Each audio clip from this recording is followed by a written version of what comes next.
Hey, Podcast Nation. Thanks so much for being here and tuning back in. It's been a hot minute since we've had a couple of episodes. Our sports episode, I hope you enjoyed that. Josh and I had a lot of fun creating it. It was just one of those things that we were like, we got to do, we got to make, and we made it. And now all three of us, the whole gang's back together to talk about a podcast and mostly, oh my gosh, to talk about a movie, which we all were really excited when someone recommended it to us. So it's kind of exciting to have that. But first, before we kind of dive into what movie we're talking this week, let's just check in with the team. We got Josh. How have you been, my friend? I've been excellent. Working from home gets better and better every single day, and I hope that we get to keep doing it a little bit more once a lot of this all settles down. So also, you can't see him, but Vince just put on a mask, and I'm scared of what's about to happen. Is this a 3D printed mask, Vince? Yeah, what do you think? Can you hear me? I feel like Darth Vader when I put it on. It kind of looks like you're a combination of Bane and Darth Vader type thing, like that. You're in charge. I can't remember the Bane lines anymore. I was raised in the darkness, molded by it. You nearly adopted the dog. I was at my brother-in-law's yesterday, and he 3D prints these masks, and he was donating them. They're really cool. They look sweet. Yeah, it's like 3D printed, and it uses this really it's like a regular cloth that you can kind of buy in the stores, but they actually like filter out germs and stuff really well. So it's been kind of cool to wear. A little bit different than your regular mask. I can't decide if it's more cosplay appropriate or COVID-19 protection appropriate. Either way, it's great. I love it. Can you pull that up one more time just so I can look at it, please? Yeah. Mine is red for people who can't see it. For, I guess, the world that can't see it. Like, does it seal pretty good against your face? Yeah, it's got like this cool... I don't know if you guys can see it. It's basically weather stripping. Uh-huh. And when you heat it up, you can heat it up and then put it to your face, and then it will like kind of mold to your face. So it's not perfect. I haven't heated it up yet, but it actually works really well. It's all like completely homemade. It's pretty cool. That's super rad. Actually, I'm gonna hurry and talk about 3D printing here really fast. So one of my neighbors, he's like a cinematographer, and a lot of his gigs got canceled because of COVID-19, and he created this thing called a battery mag, essentially where you can flip your batteries, like you can know which batteries are charged and whatnot. And it's like a really awesome. cool like battery management system. And he only had one 3D printer, and he designed it and like did all of that. And now he has, I think, 3 or 4 because he's like making and selling these, and people are loving them. I'm like, that's so cool. I want to get a 3D printer now. Yeah, he comes up with some crazy cool stuff. I guess one of the not silver linings, I don't know what I'm saying, but one of the cool things that have come out of the kind of COVID-19 are these masks and the different like styles that have come out. And yeah, it's not really fair because I go around in my little like cloth mask and I look like a dummy walking around the store, and I go around the corner and I see some of these people that have these awesome masks. They're just like pulling it off. Like not only are they healthier, but it's like a style thing, you know? Like it's so cool. And sometimes I get jealous. I'm like, oh man, it's like watching Mad Max and getting jealous of someone else's post-apocalyptic uniform, you know? Post-apocalyptic uniform. Yes. At least you've got yours now, Vince. That's a I'm good working one to on make it. A statement with. I got the mask. Next I need the football pads with spikes on it or something. Or maybe I just need a robotic exoskeleton like this movie. Yeah. Bring it back around. Well, I was going to ask, like, have you been watching anything good, either of you, that you're like, this is something people should check out during this time, or just something that really, like, helps you chill, relax, and feel at peace? Like, what have you been distracting yourself with during COVID-19? What have you been watching? I finished up a few weeks ago. I finished up Community again, which was great. And then since they put it on Netflix, I was watching it on there. And then, as you all know, I watched Money Heist, and I will continue to plug that until the day I die because it is amazing and you need to check it out. And then, since Money Heist sort of opened that door to me to good foreign language series on Netflix, I started watching one called Dark, which is, some people describe it as like a German Stranger Things, sort of. And I'm not very far in. I'm only like 3 or 4 episodes. I'm only like 3 or 4 episodes in, but it's pretty good. It's kind of like a little like darker than Stranger Things, not as much like kid focused, but it's really good, and I'm I digging it. So. tried I tried to watch it at one point, but the subtitles or the voiceover stuff just drove me crazy, and so I never got through the first episode. And see, and that's what was usually the problem for me, but now that I've gotten like more used to it, where I've been watching like Parasite, I will watch with the subtitles, Mhm. and this, when it's a series, as much as I would like to watch it with the subtitles, I can't do it for that long. So even though it obviously bothers me, I watch it with the dubbed version. Yeah. And so while it's definitely harder, I just feel like there's so much, more that's out there, that it's like, if I could push through this, there's so much great cinema, right? Because that's what Mhm. literally like everyone else in the world has to do for a lot of the mainstream media that comes from the United States and Europe, that's all in English and stuff. So Well, I'm you're pushing gonna make Trevor very, very happy. Trevor, who was on our Blade Runner episode, he's been plugging that for a long, long time. Dark, he says it. Dark. Yeah, Oh, okay. Well, I'll he tell him I loves it. know. And now that we're on the subject of Trevor, it was Trevor, by the way, that did recommend Oh, today's movie for us. So thank oh, you, Trevor. yeah. Yeah, Thank 10 you. points. 10 points, Trevor. Thank you. Vince, what about you? What have you been watching? So just plug. I have to say, I just started book 3 of the Dark Crystal novelizations. So check out the Dark Crystal. It's called book 3 is called Tides of the Dark Crystal, book 1 and 2. It's kind of the novels are a companionship to the story. It'll fill in some of the what's going on with some of the side characters in the TV series. Hold on. I'm Really excited cool. about this. Hold on for a second. Hear me out. I'm voting right now that we do Dark Crystal next. I'm Please. serious. We have time. Like we I like my commute is about 12 feet total, so I have no excuse that I don't have time right now. So Oh yeah, Josh, what mine's even less than that. I literally, you can see in my screen, there's my bed right behind me. So my commute to work is crawling out of bed and sitting into my chair.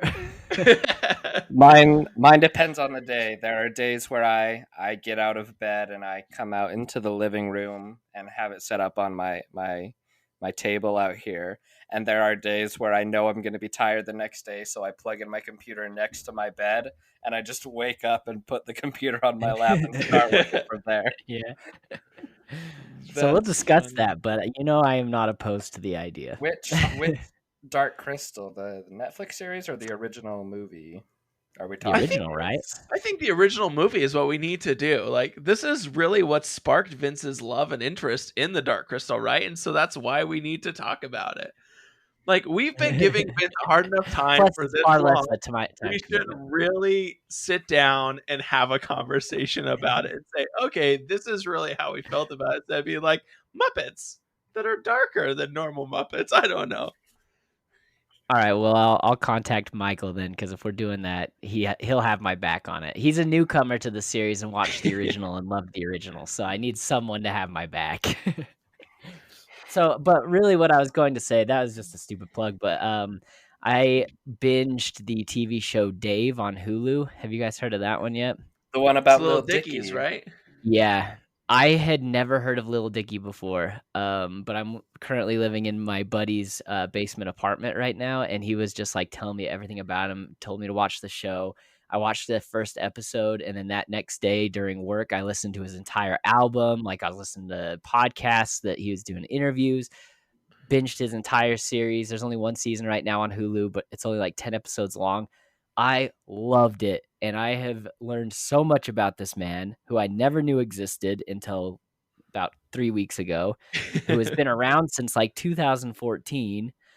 And I just had no idea. Got his start on YouTube and then continued to fund his album through like Kickstarter. And now he's just like he's a great rapper and he's a great comedian and he's got his start in marketing and now his TV show is so good and I recommend it to everybody that I see lately. Like it's funny, it's crude, so heads up on that, but it's funny and it's touching in moments and it's just a really, really well done show. I was really impressed with it.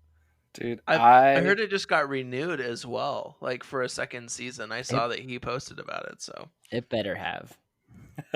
I knew nothing about Lil Dicky. I mean, I was gone out of the country like when he first became a thing. But then when I came back with some of my drumline buddies, they would always quote his song "Pillow Talk," the one with Yeah. Kane.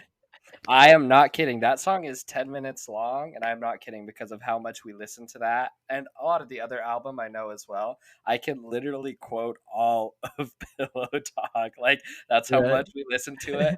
And that's like, it's hilarious, but at the same time, you listen to his rhythm, his rhymes, and just what he's saying as well. And you're like, dude, this dude's a rapper. He's rapping about silly stuff, but he's also a freaking genius. Like, Mhm. this guy's amazing. So I definitely need to check that out. And I've been seeing ads for it everywhere. The other one that I've been seeing ads for that I watched that I also wanted to plug really quick because I don't know if I mentioned it before was Upload. Upload on Prime Video from Greg Daniels. Again, it's also only the first season right now.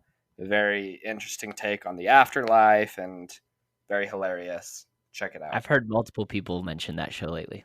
I'll have to It's check it out great. too. Casey, what about you? I finally made it to episode 100 of Dragon Ball Z. Oh, good for you. It's just like, Listen- is that a good thing? no, listen. I told my wife about this the other day, but Dragon Ball Z, like when I was like, I think it was like 11 to 13, was like on at 3:30 every afternoon, like Monday through Friday when I got home from school, and I used to watch it with me and some of my buddies, and I loved it. And I think I watched it straight for like 3 years every day. Like I followed the series, and I'm now pretty much to the point where I dropped off of it, and so I'm kind of like I feel fulfilled in having watched these 100 episodes, and it just reminded me of how great my childhood was. That was like the big extent of it. Like it was fun. Like there were some things where I was like, man, this is a really cheesy show at times, but at the same time, it was also kind of cool. And then I'm rewatching Mad Men to get done before they take it off Netflix because I would be very sad if I didn't watch it just one more time under my subscription belt. How does Allie feel about all this Dragon Ball? Because literally I mean, I know a little bit about Dragon Ball, but really all I know is a lot of screaming and just like superpowers and just like Kame, Kame, Kame. I don't know.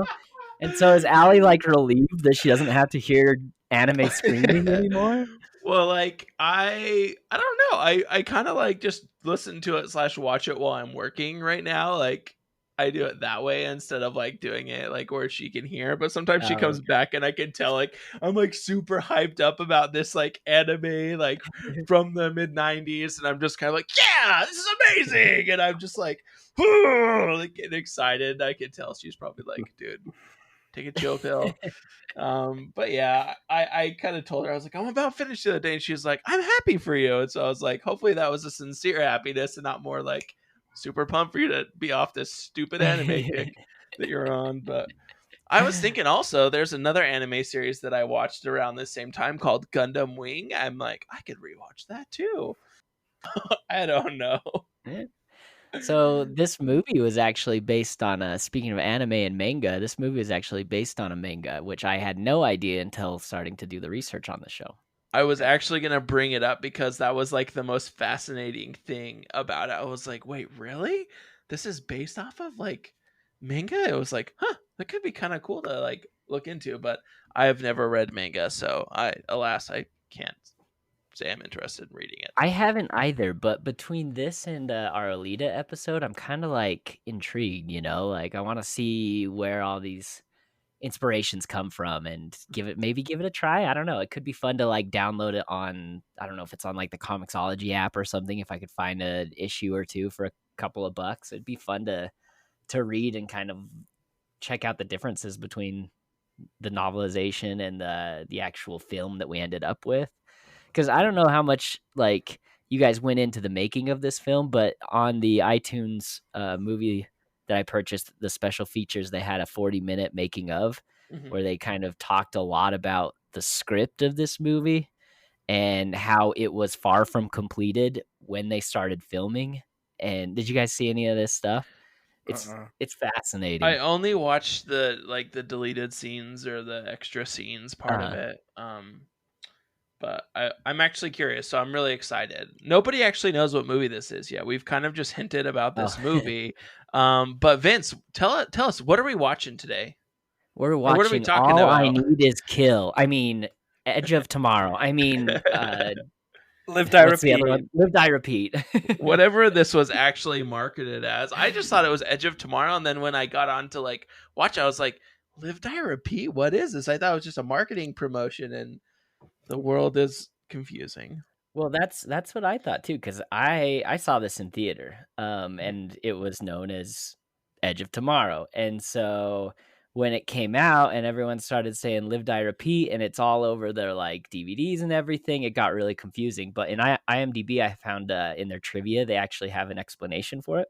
Uh-huh. Um, they say that after the film's box office failure in the US, its marketing strategy was changed slightly for its DVD release. In this case, on the front of the video box, the film's tagline was emphasized heavily with the title Edge of Tomorrow in small text at the very bottom of the case. As a result of this packaging, it gives the illusion that the film's title is Live, Die, Repeat. However, Warner Bros. Maintained that the title of the film had not been changed and that Live, Die, Repeat was only a tagline. Again, this appears the term "Live, Die, Repeat" appears on the front of Edge of Tomorrow, not just on the cover, but on the spine of the packaging and even on the discs themselves. Also, the rental company Redbox has the film listed under the L in the kiosk, and all online retailers have digital streaming versions titled "Live, Die, Repeat: Edge of Tomorrow." So it sounds like it was a marketing failure and they decided to rebrand, but it kind of sounds like what happened with the Harley Quinn movie in a way. Yeah. Where it's like Birds of Prey and the Fantabulous Emancipation of one Harley Quinn or whatever, and they're like, well, no one could find the movie, so let's pivot a little bit and just say Harley Quinn, but it's still technically called this. I don't know, it's interesting. I feel like that just seems like maybe a failure to have researched and found your niche audience. I don't know. That could just be me, because I feel like when they have to redo that, it kind of takes away from the hype you build for the original movie and the original title it's built under, right? It's also confusing because like you go look for a specific movie and all of a sudden it's completely titled different. Yeah, I Whatever. don't like that. What do you guys think of the name All You Need Is Kill? Well, wasn't that the name of like the original The manga, sort of right? anime Yeah. manga, Yeah. right? Uh, I think it's interesting. Like, I don't know if it would have really drawn a lot of people in. Like, but who knows? Maybe Edge of Tomorrow didn't either. All you need is kill. It's like all you need is love, but it's kill. I don't know if it represents the movie very well, but it'd be interesting enough to probably get some people. But who knows? yeah, like when I heard the title, I was like, that's kind of weird, but I want to know what that is. Exactly. And I never thought that with Edge of Tomorrow. Yeah, and I think Live, Die, Repeat also is something that would be interesting and would draw me in. Edge of Tomorrow, you're literally just like, I have no clue what this is about or what's gonna happen. Yeah, same. I just I remember seeing the idea of it and watching a little bit and being like, this is kind of rad. And knowing that Tom Cruise was in it, I'm a sucker for pretty much anything Tom Cruise does, because that guy is just a maniac to watch. He does all his own stunts for the most part, and he just does a lot of he's just people for some reason like to watch him do stuff. I don't know if it's because he looks like he could be everyone's Uncle Sal. I don't know. Uncle Tom. I don't know, but he just kind of he looks the part of, okay, this guy's familiar. He looks friendly. He looks like, in ways, he doesn't look like this amazing superhuman. He just looks like a regular guy who does amazing things. And I think that makes him very relatable, in my opinion. Mm-hmm. But somehow he is superhuman. The dude is 50 years old, and look at the stuff he's. I mean, he's probably older than that now. Hang on, I got to do a Google search. I got to see how old Tom Cruise is because again, in that making of that I 57. listened to, 57 now. Holy cow! What? Yeah, and look at him. Like he looks like he's 40, He and the looks like dude's in he's just better shape than most people. he looks like he filmed Top Gun like 5-6 years ago or something, you know. Yeah. S- Um, in that documentary, like I was saying, there was a part where they talked about how, there's the scene where they're doing like the PT training where they're running down the street and everything. So they had to redo that shot over and over and over again to get it right. And the director said that basically Tom Cruise set the pace for filming in this movie. He's such a hard worker and appreciative of his quote unquote stardom or whatever, or his opportunity to be an actor, that he told the director, like, I'll do whatever you need to make a good movie. If you want me to come in and film 7 days a week, I will be there. If you want me to do this, I will be there. And he said he's trying to set the pace of the movie by, in moments like this where they're doing those PT drills, they would have to run all the way down set to the other side of set. It would take them a while to shoot the thing. And then what would normally take 5 more minutes to get everybody back into position one and restart the shoot again, it would normally take him like 5 minutes, but Tom Cruise basically got to the end of the thing and he told everybody, I'm 50 years old. See if you can keep up with me. And so they would do the PT training down to the end of the set, and then Tom Cruise would sprint. And then everybody else, all the other actors wanted to be like, the competition of it all to see if they could beat Tom to the other end. And so the director's like, what normally would have took 5 or 10 minutes between each shot ended up taking 30 seconds because Tom Cruise just kept pushing people and pushing people at 50 years old. Like, the man blows my mind. He's a crazy person, but man, does it like I respect him so much. Yeah. I don't know, Josh, So what did you think about this film, like, overall? Like, how did you feel about it, like, with what you knew of it or what you'd seen of it before and, like, being able to revisit it? How was it for you? so really quick, sticking with Tom Cruise for a little bit. I Okay. was both me and also a lot of people with what I read were mostly impressed with, hey, this is Tom Cruise reinstating, reaffirming with everyone, just in case you forgot, that he can carry and be a big part and make a really good action movie. Like, you get Tom Cruise to do your action movie, it's almost a guarantee that it'll be a success, you know? And so he's sort of like was reaffirming, restating that with this, which is a big thing. I love this movie. This movie was great. It has great. It's kind of sad that it was a box office flop because not only did it have great critical reception, it had great audience reception.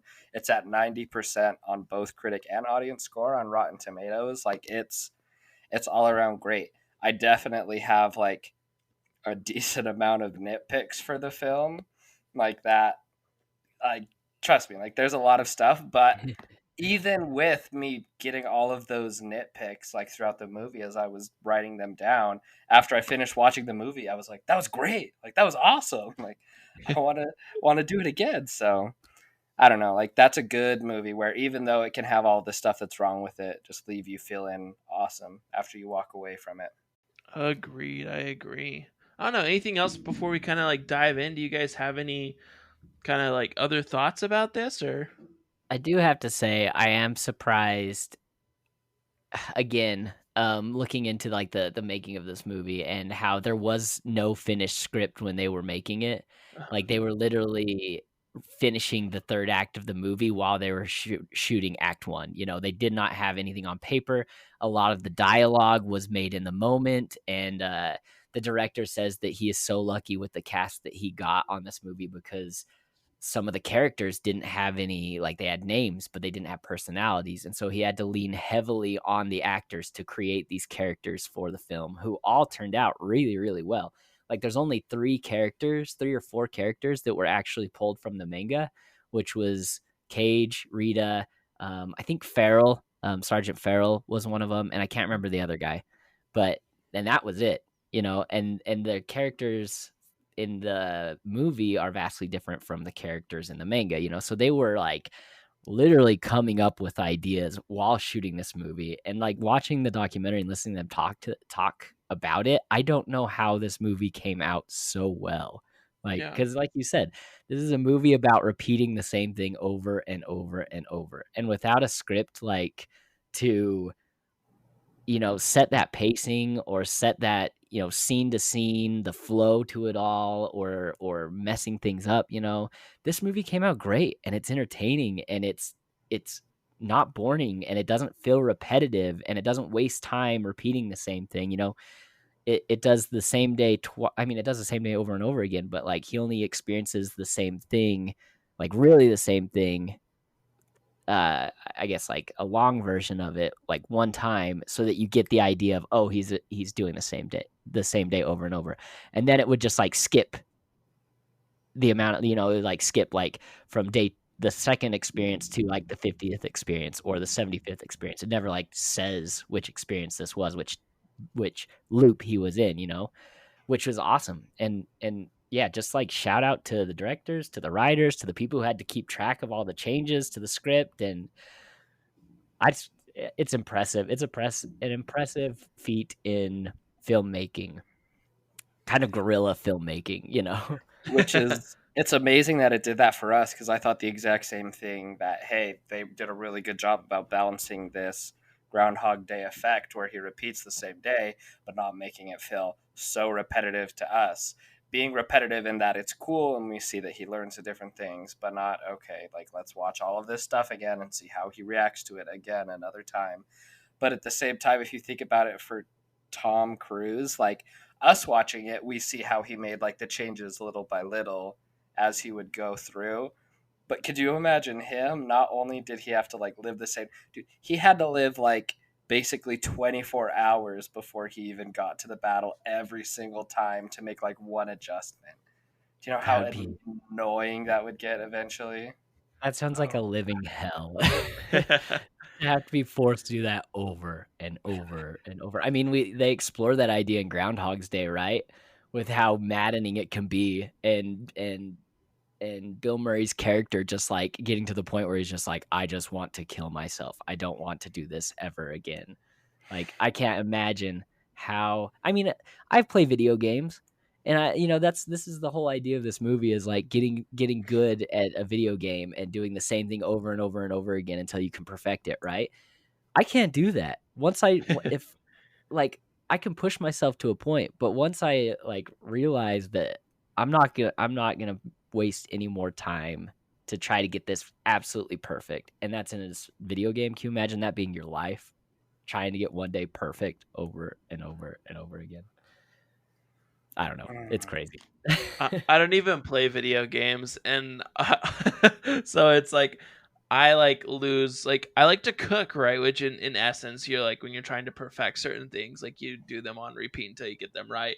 Try eggs Benedict, try poaching an egg, like stuff like that. That you're like, I got to get this right. But I can't imagine, like, after watching this film and just seeing how like there were times where he was like, nope, nope, nope, nope, nope, stop, nope, enough, and every time he's just like jolted into that reality and that new moment, and it's like, that would suck so bad. I would have given up a long time before he did. I would have just like, because at one point in this he actually like deserts, right? Like he just bails and is like, and we don't know if he did that very often, but like it shows him just kind of like being like, screw it, not doing it, I'm running away. And he gets to like a bar, and then he just like goes out and he's like, oh well, still I'm dead, doesn't matter. And it's just kind of like, that kind of sucks. I don't know. And how crappy is that not only do you have to repeat this day over and over and over again, but you literally have to die over and over and over again and feel like, I assume he feels pain in this whole thing. I mean, at least the moments where he's like breaking his leg or his back or whatever, he's feeling the pain of dying over and over and over again. I know it doesn't focus on it in the movie, but it's just like, this man is in a living hell, a loop of just the worst circumstance. Do you think he would start to grow kind of numb to it though at the same time? I don't know. And I also had the thought of, how lucky is it that he stayed in shape before he got stuck in the loop?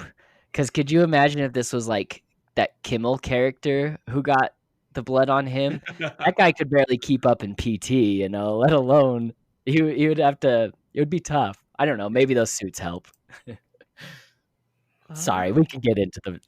We should probably throw out the official spoilers warning. We've already done a couple here and there, but official spoilers. Well, Spoilers ahead. And I've got the kind of movie information too that we haven't gone over yet too. If you want to go over that. yeah, pull that Drop on it. up, Vince.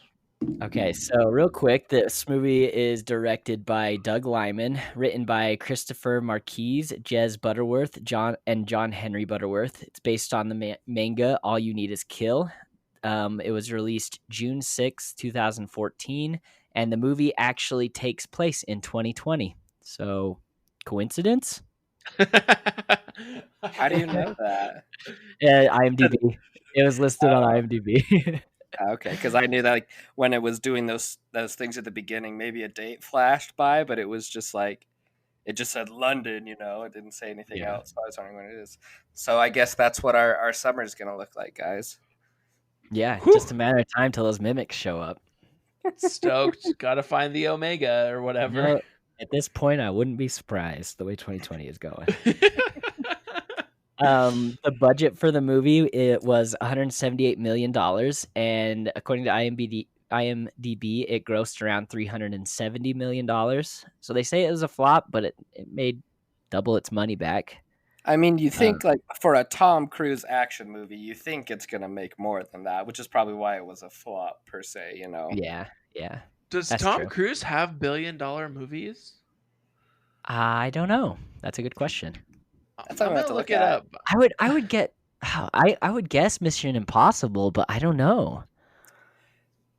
Maybe not billion, but at least like the high millions, you know. Yeah. Because there's like 40 something movies that have crossed the $1 billion threshold.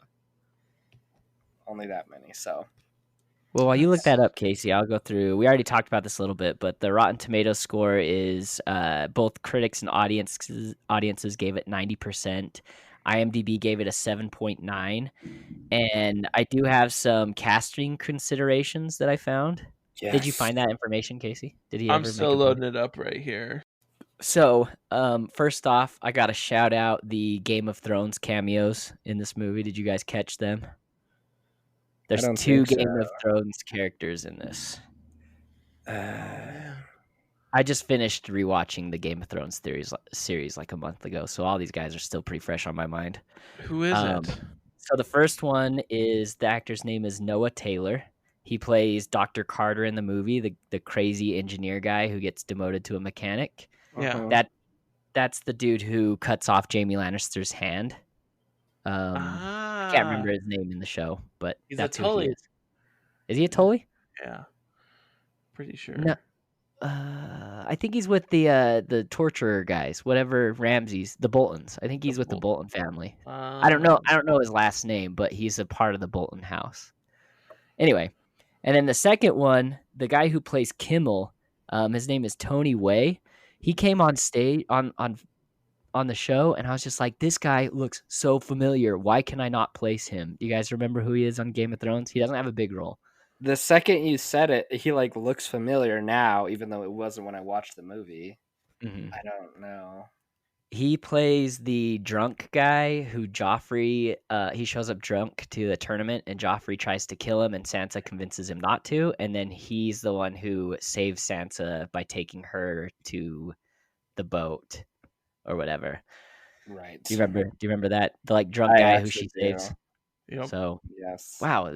Sorry, people, if you haven't watched Game of Thrones, but there's a bunch of spoilers for you. So it doesn't look like I can find any of Tom Cruise's movies where they were billion-dollar films, but his movies, like him as a leading actor, is like over $3 billion. Is what those films have made. So that's kind of cool. Okay, cool. Okay, so casting considerations. There was only one person that I found for being considered for Rita. Tom Cruise actually recommended Emily Blunt for the role, and so she, of course, got it. But the lady's name is Berenice Bejo, I think is how you say her name. I hadn't heard of her before, but she was in The Artist, The Pass, A Knight's Tale, and a bunch of other things that I've never heard of before. So not a big, oh my gosh, there. But do you guys want to take a couple of guesses on casting considerations for Cage, Tom Cruise's character, or somebody who you guys think would have been a good and fit for that role? Nicolas Cage. Not Just because the not name, really, or just because his name is Cage. I don't know. I'm just thinking other like big like Hollywood actors, like Mhm. I think Tom Hardy would be good. Oh, he would have been good. Tom Hardy would be good in anything. Ryan Gosling. Oh, you nailed it! Ryan Gosling is one of the considerations. Wait, Good really? job. Yeah, he was considered as for Cage, and there was one other one. One other one. Can you guess who he is? Matthew Nice McConaughey. call, Josh. Thank No, you. not Matthew McConaughey. Oh. The other consideration was Brad Pitt. So they really did want a big name dude. Yeah. All right. Brad Pitt would have been great. It's not even his line.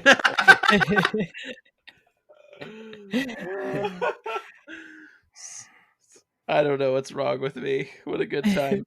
I would have loved this actually with Ryan Gosling, to be super honest with you. Like, I love Tom Cruise. I just, after seeing Ryan Gosling as K in Blade Runner, I think that like kind of solidifies his place, like even more so in like a quality like, dystopian action film. Yeah, that's a great way to put it. That's what I want. Just like Emily Blunt has just like cemented her place in time travel sci-fi movies. She is in Looper, which is a time travel sci-fi movie. She's in Edge of Tomorrow. Of course she is in Looper. I forgot. She's the mom of the kid. I can't remember the kid's name. My bad. I was like, what? Okay. And then there was a third movie that she was in that's a time travel sci-fi movie. Hang on, I'm pulling it up right now because I can't think of the name off the top of my head. The Adjustment Bureau, which I never saw. Oh man, I wanted to watch that one actually way bad, and I just never got to it. Yeah, like, that's how I was too. That one I've actually heard really good things about. Now I gotta look it up. But I'm gonna put that on my list to watch here. Anyway, Emily Blunt is incredible, and she should be in every sci-fi time travel movie they ever make from here on out. When is she gonna get in my favorite time travel sci-fi movie, Terminator?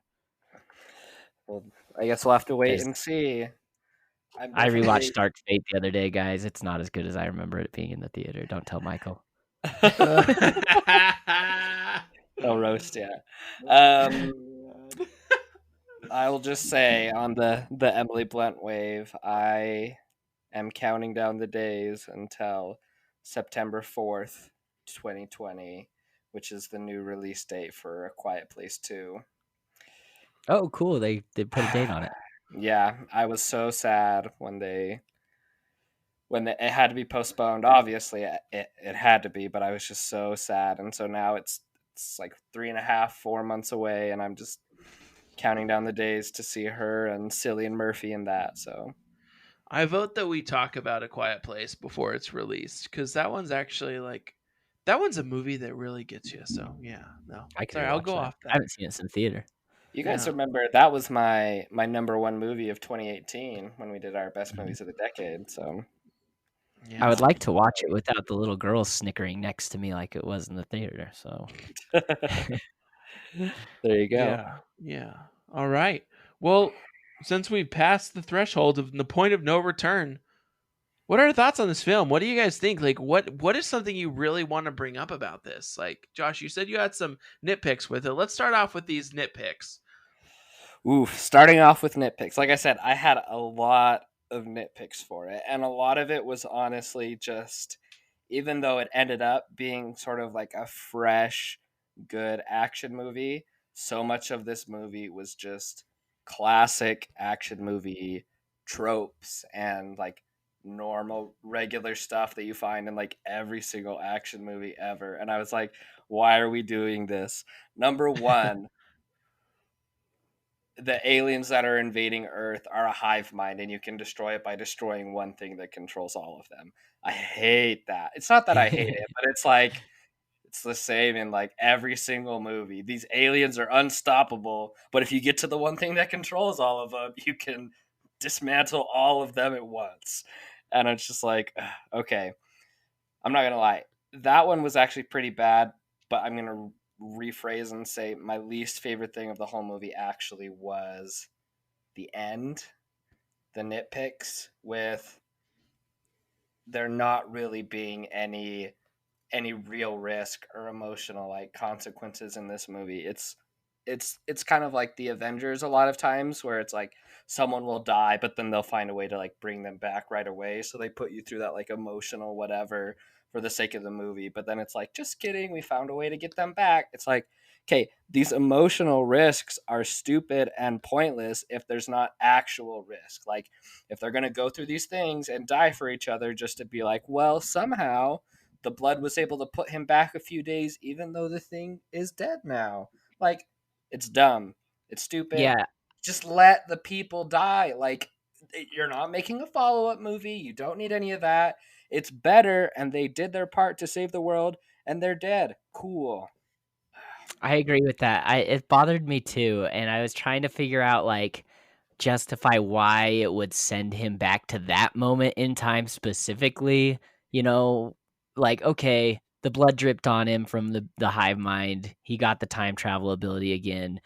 Did he travel back to that moment in time because that's where he just really wanted to go and somehow he was able to control it and sent back to the beginning of the day, or was that the day that kept on repeating and so somehow some sci-fi bigger than our understanding world would restart the day from 6 a.m. or something? Like how does this whole structure work? It made no sense, and it kind of they put it in there to give the movie hope and a happy ending or whatever, but I'm with you, Josh. Sometimes movies don't need this hope and a happy ending. The happy ending is we beat the aliens and we won. Yeah, it's like, you really think, because literally what happened? This alien race is just completely demolishing the human race for 5 years. And then suddenly, because this guy got alien blood on him and they were able to make a plan and do it, they were able to not just avoid like a ginormous massacre, but because of him going back in time, not a single person died from this whole thing that Mhm. happened with him going to the future. So not only was it like, oh yeah, like they saved the world, no one died from that And final it battle doesn't like people are supposed to. and it doesn't make sense either. Like if the day got started over, then shouldn't the monsters be Be back to alive. life again? Like it doesn't it Well, doesn't because you see them watching the news on that day where he wakes up on the helicopter, and there was this big surge of energy, and all of a sudden all of them are deactivated and they're not moving, and we're taking over Europe again. But you're like, but that happened in the future. Like that happened like a few yeah. days from now. How did that happen a few days from now, and then they reset to now? Anyway, so that was Well, one of my biggest here's ones. my thoughts on that moment right there. Is what if the aliens just kind of like stopped because they knew someone could find them and defeat them? That there was a way they could be defeated. Like I don't know. Like that's kind of my thought on it. I don't know, maybe. I can't explain it, and this is my problem. Um, I'll only throw a couple little other ones in there because there is literally hundreds of things that if you go, there's this website that I recently discovered that I love, but it can also ruin a lot of stuff for me because it shows how like not unique a lot of things are. It's called TV Tropes. It's a website, and if you go, you can look at either like a specific trope or thing that happens in movies, or you can look at a movie and the tropes it uses. This one literally has hundreds and hundreds of bullet points of like classic things that it does in the movie. So there's that. For me, this supposed suit that they had created that was supposed to be an advancement so that they could like stop the mimics was it was bullcrap. These like it was kind of like a cool looking exoskeleton, but everybody in them was literally so clunky and they were moving at like 2 miles an hour, and the only real like positives to it were them being able to have like the guns on each of their arms and kind of those mechanical movements. Like they're so clunky. How are these actually an upgrade from you just like carrying two heavy guns? Like I get it, but at the same time I was like, there was no real armor. These mimics would destroy it instantly. I don't know. All right, That was I gotta those. I gotta push back a little bit on that one because I understand You what you're can do that. saying, but I loved the suits. I freaking loved the suits. It reminds me of Alien 2. No, is Alien 1 or Alien 2, Casey? I can't remember. The exoskeleton that Ripley uses to fight the alien, the yellow Two. one. It's Two. 2, right? Yeah. It reminds me of that, and there actually are a lot of like homages to those past 80s action movies like Terminator and Alien in this movie. For example, the gunfire, the noise that the guns make is the same gun from Alien 2, or the same noise from Alien 2. Little things like that like flip that switch in my brain, that nostalgia switch. I'm just like, I freaking love this, you know? and the whole idea between the suits, I agree we don't really get to see a lot of it, but the whole idea of the suits is like these mimics are so fast and they can do all these things, and so the suits are supposed to give them like extra strength and extra speed and extra whatever, you know. But I would agree with the extra strength, extra speed. It was like their speed decreased by like 70% by putting those until on. they didn't, it was weird. It was like when they were walking, it was like clunky and heavy and like hard to move, and then all of a sudden Tom Cruise would be like sprinting, doing his Tom Cruise sprint, and just like flying across the battlefield, running like kind of sideways on that circle, shooting the mimic that was supposed to get those people in that crater. Yeah, so but I have to defend it because the reason it feels so like heavy and clunky is, and this is again in that documentary, the 40-minute documentary about the making of, they were actually made and they were big and heavy and clunky. The suits all weighed about 85 to 90 pounds a piece. And they were doing all these action scenes, jumping around, being thrown around in these 90-pound suits. Like, there's a really funny quote from Emily Blunt and Tom Cruise, a little funny back and forth that I found on IMDb. Let's see. He says, Emily Blunt admitted Emily Blunt admitted that after putting on the metal suit, she started crying because it was so heavy. It weighed 85 pounds, and that she would be required to perform action scenes in it for 5 months. She was jokingly told by Tom Cruise, "Stop being such a wuss." so can you imagine? That's probably like 60-70% of her body weight, like right there, just as like pounds. Oh my goodness. And this is her first go on an action movie, according to all this that I researched. Like, this is her first action movie she ever did, so she got in shape and everything. But then, like, to get in shape and then be expected to do all that stuff with an extra body on top of you, you know, like, that's got to be tough. But I know it's, and I agree with what you're saying. It feels clunky and slow, but also it makes it feel more realistic to me, and that's what the director Doug, whatever his name is, old Dougie boy, like Doug Lyman, like that's what he was going for. Is he talks a lot in the documentary about how in his movies he loves realism and he loves actually building sets and he loves actually making these devices instead of relying on CGI, because he believes it makes for a better, more realistic movie, which I 100% agree with him on. I am right there with him on everything he says with that kind of stuff. You guys know this from like my Terminator episodes and my Dark Knight episode. Like CGI is cool, but nothing beats practical effects. And the suits are heavy and clunky, and you can tell when, especially when like Tom Cruise is walking around in it for the first time in the movie, he's like kind of hunched over and it looks like he's really having a hard time, which would make sense because it's his first time in the suit. But I don't know. It's worth it to me for that realism. I loved the suits. I loved the nostalgia of it all. I love the 80s sci-fi feel to it. It's just great. And I definitely respect that part of it as well. And I'll stick with one final nitpick just so I don't go too far into it. Was I get that it's like Tom Cruise, but like, was Tom Cruise's hair really so important that he would have taken off his helmet during battle? I know that later on he explains like it's just a distraction, and it's like, okay, I get if you've like lived the same day over, you're not really like battling, you're just more using your mind, being like, oh, duck now, move this, move that way. But on the very first time that he went into battle, like he fell down and he just like takes off his helmet. I'm like, why would you do that? Like, was Tom Cruise's hair so important that they're like, Okay, he needs to take off his helmet now. Why would he do that? Dude, we need Tom Cruise's hair in this, though. You can't hide that pretty face. It's the money maker. Anyway, He makes so a comment about it too. They're like, "Oh, what about your helmet? Never need one. Never use one, or whatever." He like knows. He says it's a distraction, and that's what I said. Like later on, I can understand because you're more playing it by what you remember rather than just going into battle. But like the very first time that you're doing this battle, he's just like, "I don't need this." You're like, "What are you doing?" You're like, "Hey, Tommy boy." I have to mention the sword that she uses in the movie is freaking badass, and I absolutely love it.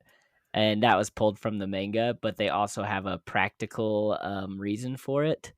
Apparently, in the manga, when Rita was doing the Battle of Verdun and trying to get that right over and over and over again, she kept on running out of bullets, or the suit would run out of batteries, or that kind of stuff. And so the sword was a more practical killing thing, killing device, because a sword never. She says something like, "A sword will never lock up. A sword will never have problems. A sword will never run out of bullets." And so that's why she, in her loop, her timeline loop that she had to do over and over again, the way that she achieved it was kind of abandoning these modern technologies and going back to the basics and using that freaking awesome sword.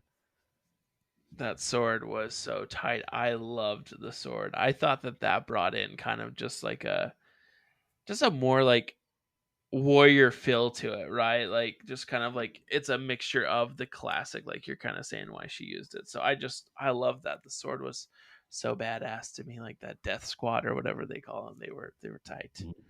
Also, I like Rita's my favorite part of this movie. Tom Cruise is great.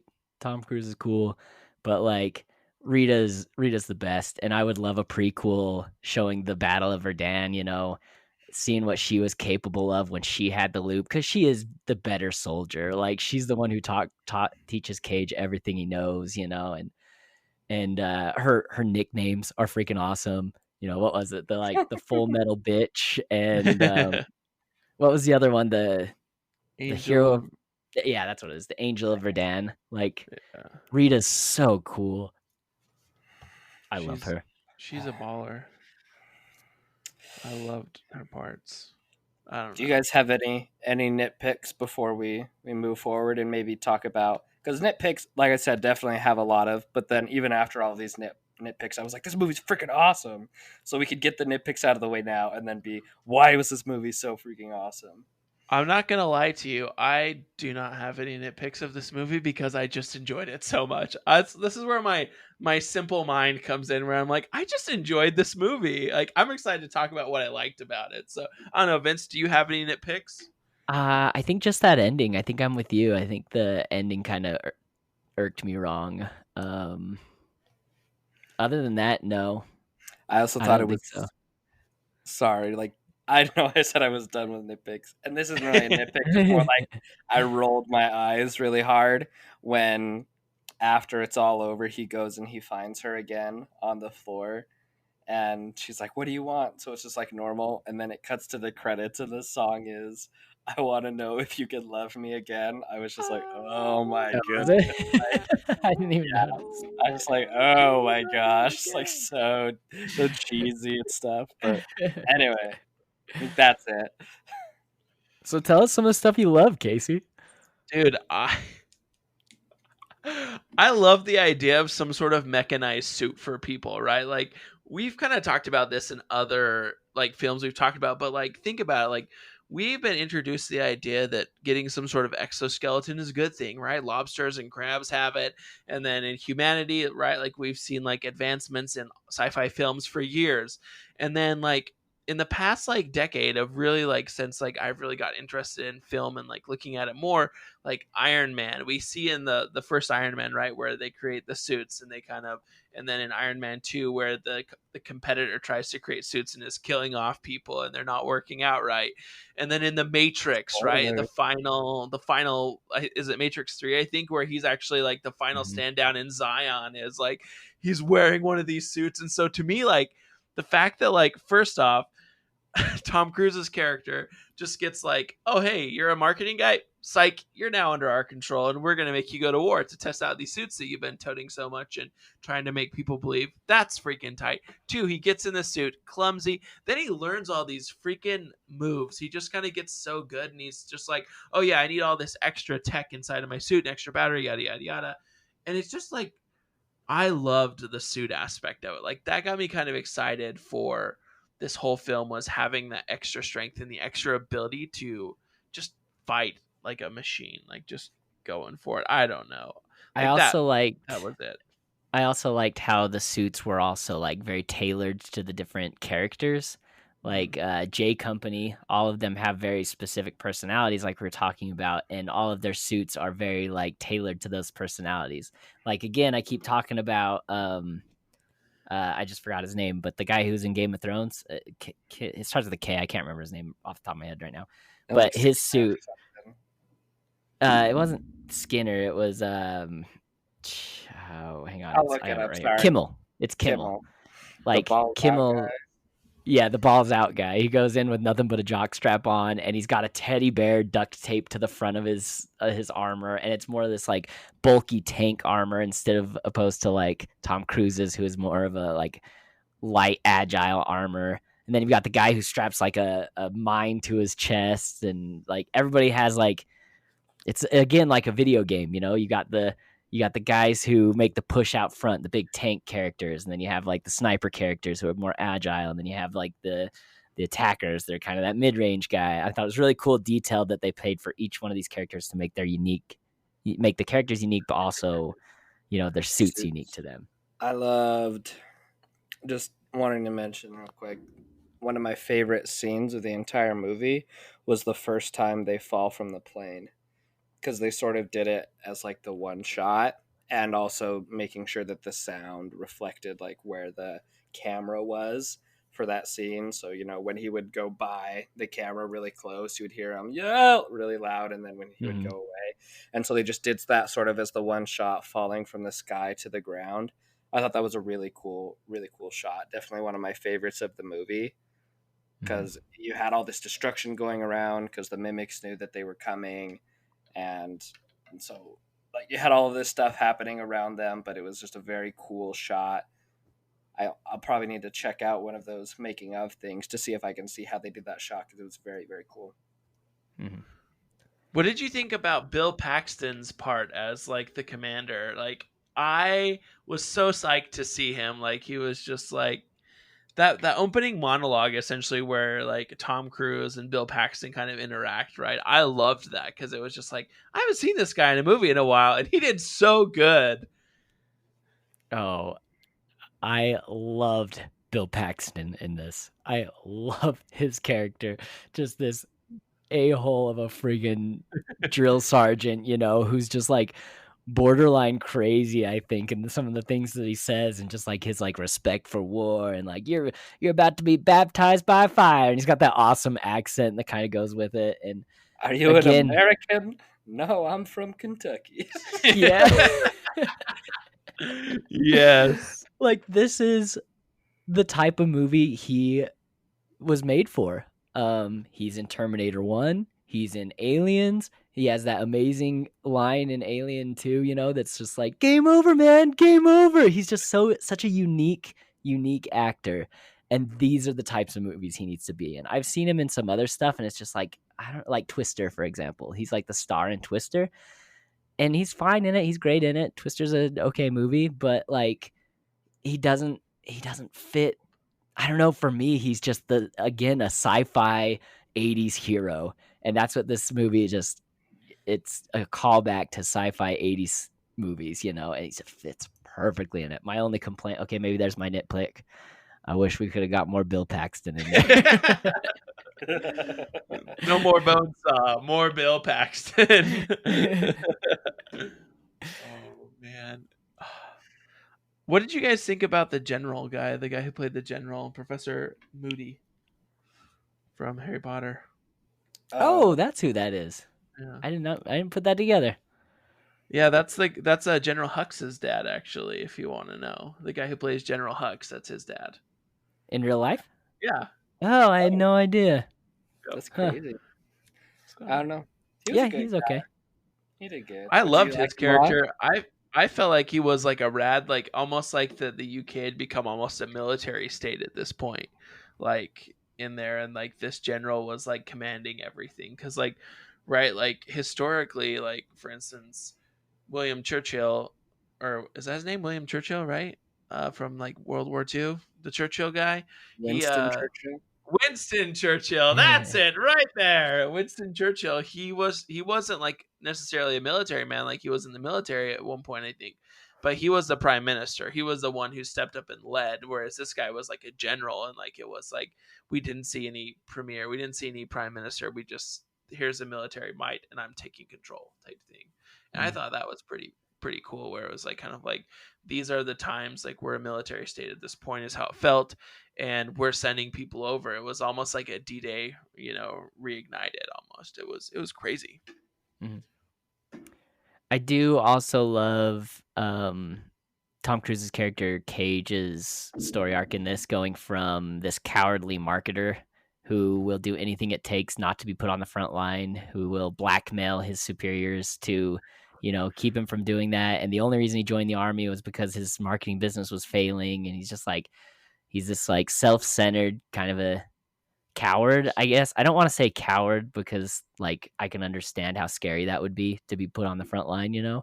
But like he goes from that person that will do anything to stay away from the battle to being this selfless, willing to sacrifice himself, looking out for the people around him soldier. It was a really cool journey to kind of go along with him, and going from someone who's just really, really bad at what they do to someone who's like perfect. He has to. I mean, I guess in the final battle he wasn't perfect, but like he had to repeat it over and over and over again until he could nail these things. It just shows Yeah, the change in him. It was a really fun arc for him to kind of watch. I agree. I think that's what's kind of fun, and like I'm going back to this that you've already talked about, Vince. Like when you're playing a video game or like you're doing something and you have to get better at it, and it's just a practice, practice, practice until you actually are able to do it. And I loved that. I know that I maybe people didn't like that very much. I don't know. I haven't read very many other folks' reviews of it, but I like the idea that he just wasn't immediately good at it, and we don't necessarily know how long till he was good at what he needed to do, because you see like right at the beginning he's trying to save like the guy who goes balls out. He's trying to save him and he gets hit by the crashing helicopter after the drop, and like all these different things happen, and he dies trying to be a good teammate essentially and trying to figure out how to save everyone.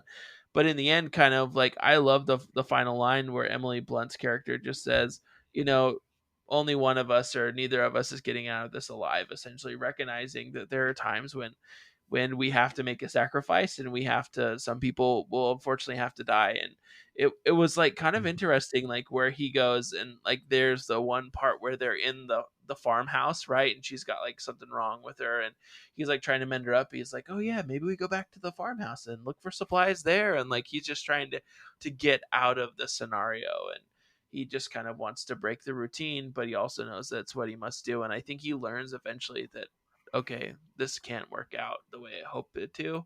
So in the end, we Yeah. see the sacrifice. I don't know. No, yeah, One of you're completely right. I love that. one of my favorite parts of the movie was it does it other times as well, but the farmhouse is specifically where it kind of shows it. It gives you a little bit of perspective of the movie from Emily Blunt's view, where it's her first time running through things, even though it might be Tom Cruise's like 100th. And so like that time when they make it to the farmhouse and stuff, you really think like, oh, they're finally getting this far and stuff like that. But then they show it, and they did it like they get it there the first time, but then like somehow sneakily they kind of like switch to like a different timeline, unless it really has just been the first time. Yeah. Unless it really was like the 100th time the whole time, sorry. And like you get the point of view of her because she thinks it's like the first time they've been there, and he's like, oh, we need to search for the keys and all this stuff and blah blah blah. But then you actually find out that because he's trying to protect her or do other things like that, that he's actually been there 100 times. And so I thought that that was super cool, and something that kind of kept the movie fresh is because even though a lot of times you knew that he was redoing stuff, it gave you a few times that quick little, oh hey, he's actually done this like 100 more times than you think he has, and he's just playing with you, and he knows all of this stuff that you don't. So super crazy. That is. Speaking of the farmhouse, according to IMDb, they say that's the same farmhouse used in Looper. So Easter egg, I guess. So Emily Blunt's been there before. Yeah. Oh man, what a freaking rad film though. I don't know what. Anything else you guys really like? Moments of this film that you're kind of like, we got to talk about this. This is great. Yeah, I just got to shout out the action sequences are really, really well done. And that's got to be something that's so hard to plan for. Again, like I said, with an unfinished script, like to come up with these ideas or shoot this movie in a way that it looks really cool, and the aliens are very unique, and the way things move and the way it's shot and the way I don't know, it's just the action sequences are really cool. The helicopter falling through the house was something that they specifically talked about in that documentary, saying that like the director of the action scenes was like, I haven't seen that in a movie. Let's do that kind of a thing. Instead of like having the alien climb up and attack him in the air, let's have the helicopter fall through the building and Cage have to run away from it, And so it's just like shout out to the people who have to plan out how a shot will look without actually having something in there. That's a skill on its own, it's pretty cool. I Why? actually, this is something I haven't wanted to bring up though.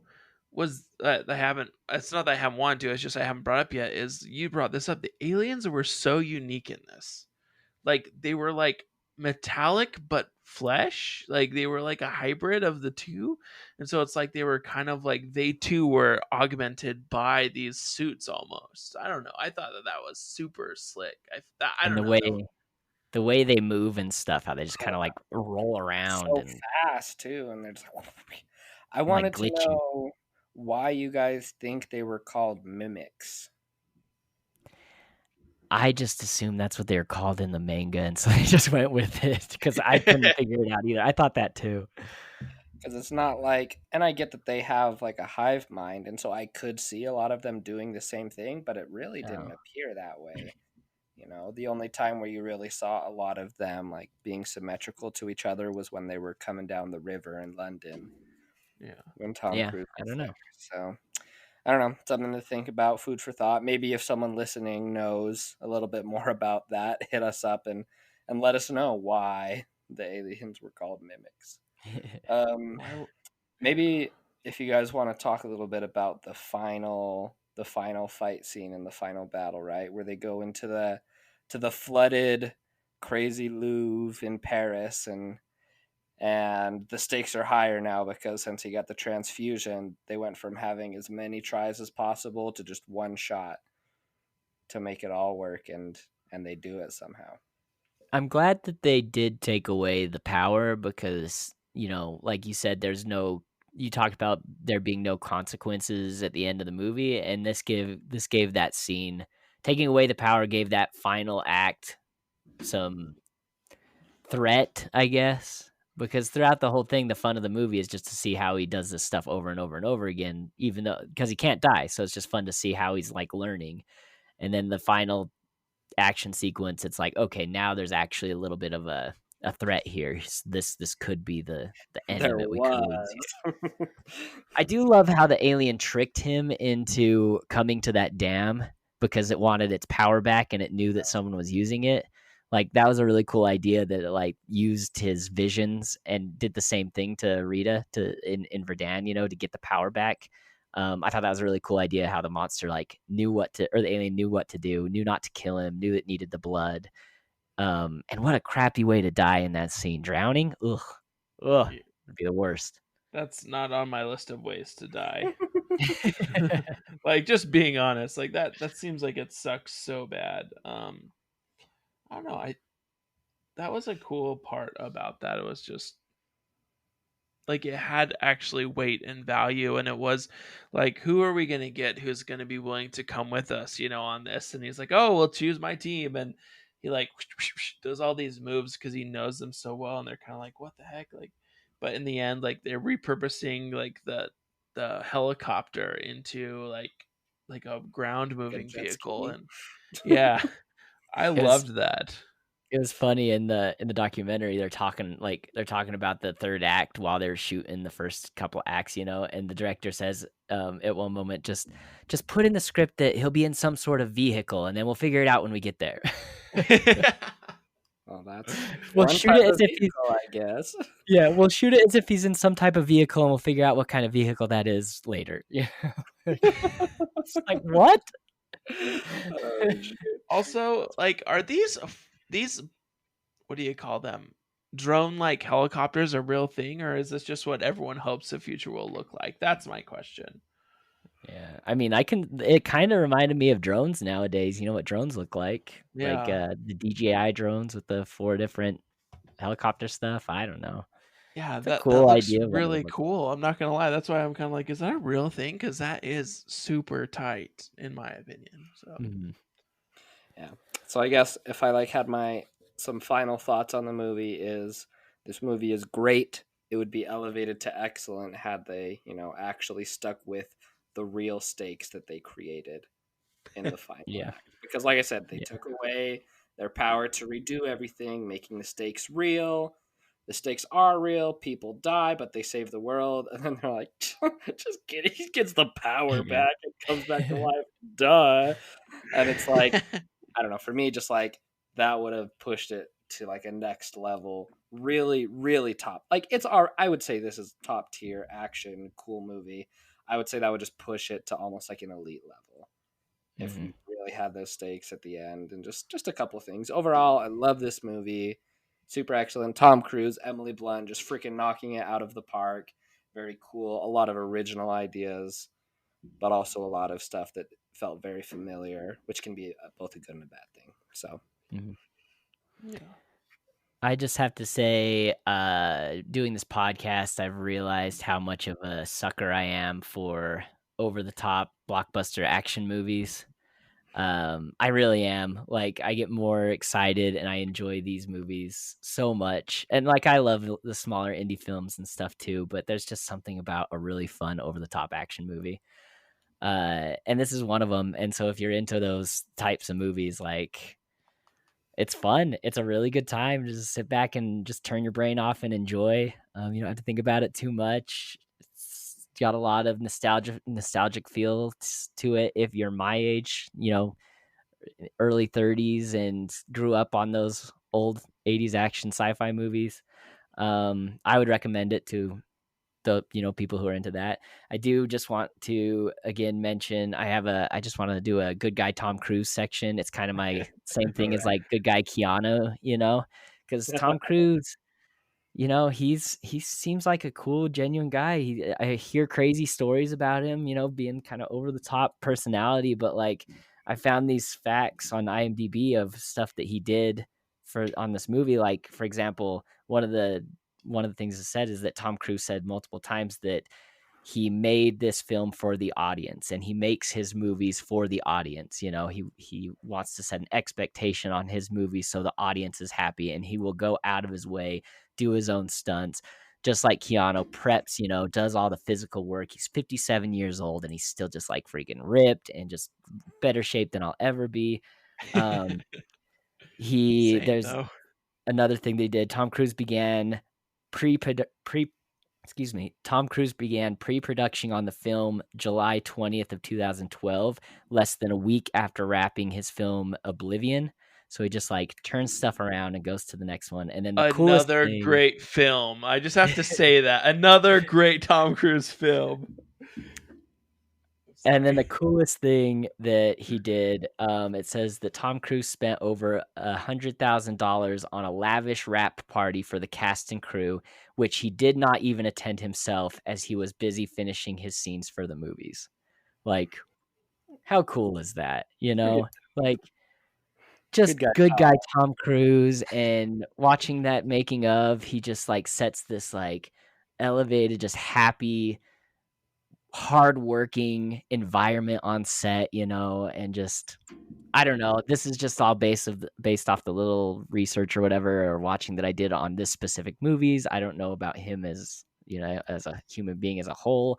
You don't really hear a lot about it like you do about Keanu Reeves just being a good guy to people, but just like stories like that, it's just like, yeah, Tom Cruise, you're a movie star, and you're a movie star, but thanks for giving back to the little guys, and thanks for respecting the audience, and keep doing what you're doing. I'm real excited for the next Mission Impossible movie that comes out. Like he's a movie star. He's a movie star, and you don't have a lot of those these days. Good guy, Tom. We're on for this. Here's a question, though. I saw that they're making a second movie, like a follow-up movie. What do you guys? Yeah, there's a second one that's going to be popping out here. Let me pull it up here just so. Well, let's just hope and pray it's a prequel and we get Rita's story at Verdun. That's kind of what I'm kind of hoping for. Because I don't want a sequel to it. I would have liked it to end with them all dying, like Josh said. But I would love more Rita, and I would love more Emily Blunt. Yeah, they officially, like, the last time people have been talking about it is February and March of 2020. So, yeah, I think it could be pretty slick if it actually does happen. I would want it. I hope it would be a prequel. I was like, what the heck? So I'm looking at stuff right now, and so it hasn't happened, but they say there's a lot of the cast that's hoping for it, Emily Blunt specifically, and they're calling it, like, people don't know if it will actually happen or anything, but among the fans it has already gotten the name Live, Die, Repeat, and Repeat. So we'll see if that comes around. A prequel at Verdun would be freaking awesome. Mm-hmm. It would be slick. Well, guys, like, thanks for like talking movies again today. Like, I've genuinely missed this. Our movie talking and nerding out is a blast. Now, folks, if you want to find Edge of Tomorrow, it's currently on sale on a number of places. You can find that, but also, you might just have to rent it. It is a rad movie, and like Vince said, good guy Tom is a action star. Like, he is a movie star, and you'll love this movie. No matter how crazy you think Tom Cruise might be, he does a really good job in this. All right, so that wraps it. That's the Edge of Tomorrow. Live, Die, Repeat. Whatever this is called, but it was rad. So now we're on to the next question. What's our next movie? Are we going to do The Dark Crystal? Dun dun dun. I'm good with whatever. You tell me and I will watch it. Yes. Josh, would you be down for The Dark Crystal? We can do The Dark Crystal. Is it streaming? Woo! I have it. I currently own it. I'm sure I can get you a copy of it. I don't know if it's streaming or not, but we can look into it. We'll figure it out. Isn't it on Disney Plus? I'm checking right now. Give me just a second. I have no clue, honestly. I realize I haven't used the Disney Plus app because I've been using the Funimation app so much that I have to re-download the Disney Plus app. So that shows you how much time I've been watching Dragon Ball Z. It's not. It doesn't look like it's up for streaming, so we'll have to figure out how to get a copy of it to you guys. We will make it work, though. It has been a long time coming. I really think that we just need to go for it, because I'm kind of like, I watched, like, how many episodes were on that Netflix series? I watched like 6 episodes of it. I just still haven't finished it for some reason, but I wasn't bored or angry or sad about having watched it, so I'm excited. So be good. Yeah. Sweet. Okay, guys. Right. Well, anything else before we sign out for the day? No. Thanks for getting us back together, man. That was fun. I agree. All right, guys. Thank you for tuning in to another great episode here at the Pause, Rewind, Play podcast.